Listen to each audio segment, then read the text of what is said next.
ഇതിനകത്ത് കുറേ ശരികളുണ്ട് വെള്ളാപ്പള്ളി പറഞ്ഞതിനകത്ത്. ഈ BJPയുടെ ഹിന്ദുത്വ രാഷ്ട്രീയത്തിൻ്റെ ആളുകൾ സത്യത്തിൽ വളരെ അസ്വസ്ഥരാണ്.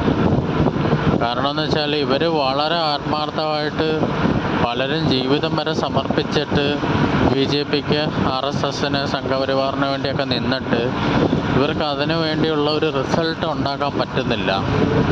അതിൻ്റെ പ്രധാന ഒരു കാരണം എന്ന് വെച്ച് കഴിഞ്ഞാൽ ഈ കേരളത്തിൻ്റെ ഡെമോഗ്രഫിയാണ്. അതായത് ജനസംഖ്യാപരമായ അനുപാതം. ക്രിസ്ത്യാനികളും മുസ്ലിങ്ങളും കൂടെ ഒരുമിച്ച് 50% ഉള്ളൊരു സംസ്ഥാനമാണ് കേരളം. അപ്പം അത് തന്നെയാണ് BJPക്കുള്ള വെല്ലുവിളി.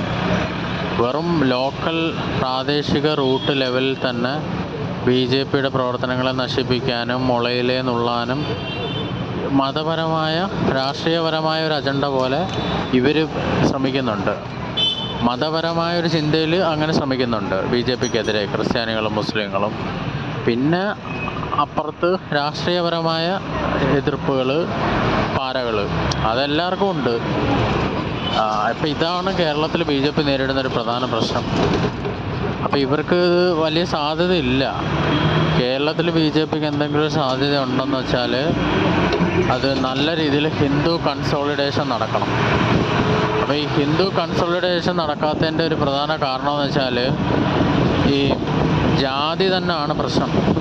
ജാതി എന്ന് വെച്ചാൽ അങ്ങനെ തൊട്ടുകൂടായ്മ, അയിത്തം അങ്ങനൊന്നുമില്ല. പക്ഷേ കേരളത്തിൽ ഹിന്ദുക്കൾക്ക് ജാതി സംവരണവും കിട്ടുകയും എന്തെങ്കിലും മുസ്ലിങ്ങൾക്ക് എല്ലാവർക്കും ഒരുമിച്ച് മതസംവരണം പോലെ OBC സംവരണം കിട്ടുകയും ചെയ്യുമ്പോൾ സ്വാഭാവികമായിട്ടും മുസ്ലിം സമുദായത്തിനുള്ളിൽ കൂടുതൽ ഒറ്റക്കെട്ടായ ഒരു ഐക്യം ഉണ്ടായിട്ട് അവർ ഈ ഹിന്ദുക്കളുടെ ഈ പോരായ്മകൾ കണ്ടുപിടിച്ച് ഇങ്ങനെ കുത്തിക്കറക്കുണ്ടാക്കും. ഇപ്പോൾ ചോദിക്കും, നായർ ഈഴവനെ കല്യാണം കഴിക്കുമെന്ന് ചോദിക്കും.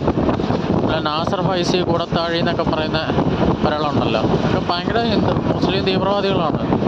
അപ്പോൾ അയാൾ ഇന്നാൾ ചോദിച്ചോണ്ടില്ലയോ വെള്ളാപ്പള്ളി സുകുമാരൻ നായരെ കാണാൻ പോയപ്പോൾ. അതിൻ്റെ കാരണം എന്ന് വെച്ചാൽ വെറുപ്പ് ഒന്നും കൊണ്ടൊന്നും അല്ല. കാരണം എന്ന് വെച്ച് കഴിഞ്ഞാൽ അതിന് ലീഗലായ പ്രശ്നങ്ങളുണ്ട്. ഇപ്പോൾ ഒരു ഇൻ്റർകാസ്റ്റ് മാരേജ് ഹിന്ദു സമുദായത്തിൽ നടന്നാൽ അച്ഛനും അമ്മയും വ്യത്യസ്ത ജാതിയാണെങ്കിൽ അവർക്കുണ്ടാവുന്ന കുട്ടി പിന്നീട് ഭാവിയിൽ സംവരണം ഒക്കെ കിട്ടാനായിട്ട് ബുദ്ധിമുട്ടും. കാരണം ഏതെങ്കിലും ഒരു സംവരണത്തിനല്ലേ ഉള്ളൂ അർഹത.